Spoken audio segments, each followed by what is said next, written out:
depression is one of the very important disease to be discussed during the midst of the crisis situation, like how the world is going through with the coronavirus COVID-19. But the thing is, the depression basically, it is not an immunological disorder. It is known as mood disorders. Okay, when you are talking about mood, what is mood? Mood is nothing but an affective state. Okay, affective, AFFECTIVE, affective state. In contrast to emotions or feelings, moods are less specific, okay, and less likely to be provoked, unlike emotions or feeling. Because if you have a good mood or bad mood, that also you do not know why. Okay, that's why it's less specific. But in the mood disorders can be characterized by three different ways. Number one, when mood is highly elevated, okay, more than a required, then that condition is known as mania. Okay, that we'll be discussing separately the video in the coming days. And also, if you do not know the basics of CNS, okay, you please refer to our CNS basics video, and as well as other disorder of CNS. Okay, then second is your depression or anxiety. If mood is less, it's depression or anxiety. Okay, now depression and anxiety can go hand to hand, but they are not same. Okay, the depression is different, anxiety is different. Now number three, it can be a bipolar disease. The bipolar disease is nothing but when moods swings or cycle between mania and depression. Okay, so that's why we are covering first depression, so that you can have an understanding about mania in later case, and as well as bipolar disease, right? So depression, what is the etiology? The most common etiology of depression or dysthymia, okay, dysthymia, they are not single one, okay, there will be multiple one. Number one, adversity in childhood, okay, like you have mental abuse in childhood, okay, then it can be the physical abuse or sexual abuse, okay, or neglected by the people. That is the adversity in childhood first. Second, unequal parental treatment, okay, unequal parenting. So parenting also is very important. If you are having unequal parental treatment, so that might develop the depression, okay. Then you have menopause, financial difficulties, stress, then bullying.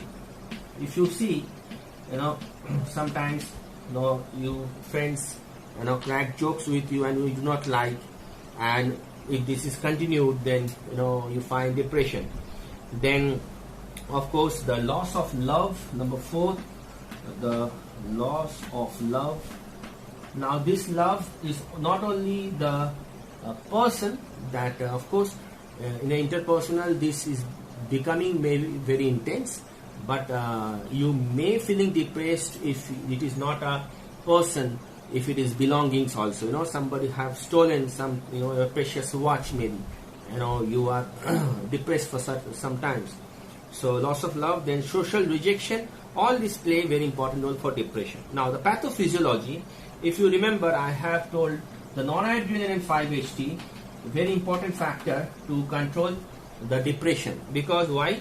Noradrenaline regulate biological symptoms of depression like loss of libido, sleep disturbance, loss of appetite, retardation of thought, where 5-HT or serotonin regulate emotional symptoms of depression, low self-esteem, feeling of guilt, indecisiveness, loss of motivation, misery, and pessimisms. Okay, of course, when you are depressed, you always tend to think negatively.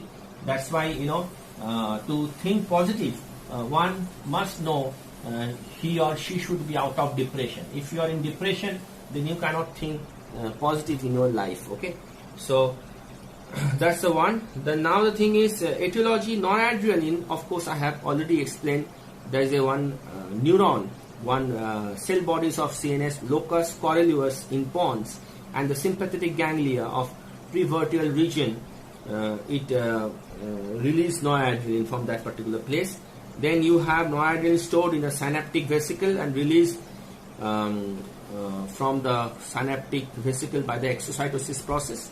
And the reuptake of noradrenaline into the cell is dependent upon the carrier, which is known as vesicular monoaminotransporter VMAT, which I have already explained in our smart class.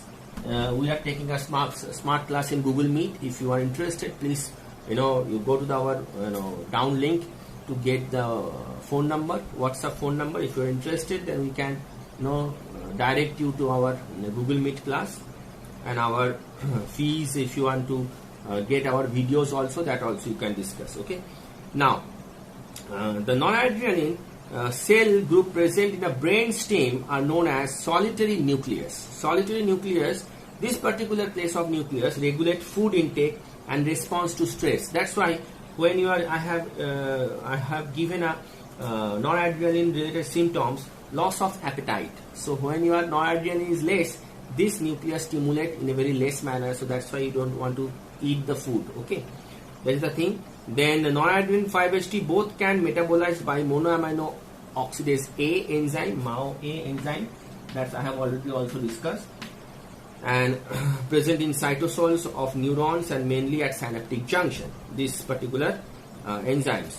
Noradrenaline in locus coeruleus regulates also arousal. Okay, that's why the loss of libido also is one of the vital biological symptoms of noradrenaline of depression. Okay.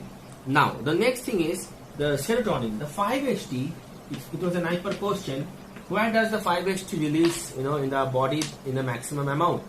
People say that 5-HT release that I have already discussed that there is a Raphe nucleus of brain, but it is not the chief source of 5-HT. The body's 90% 5-HT or serotonin can be found in the enterochromaffin cell of GIT. Enterochromaffin cell, okay, which is 90% of 5-HT is released, is synthesized, and then serotonin released in the blood and stored into the platelets. Okay, that's a very important question for NIPER also, and released during the clot formation. Okay, and when they release, they act on blood vessels vasoconstriction, 5-HT receptor. Okay, and that's how they regulate the blood flow also. So that's a very important. And the metabolites of serotonin is known as 5-hydroxyindolacetic acid, where metabolites of noradrenaline is known as I have already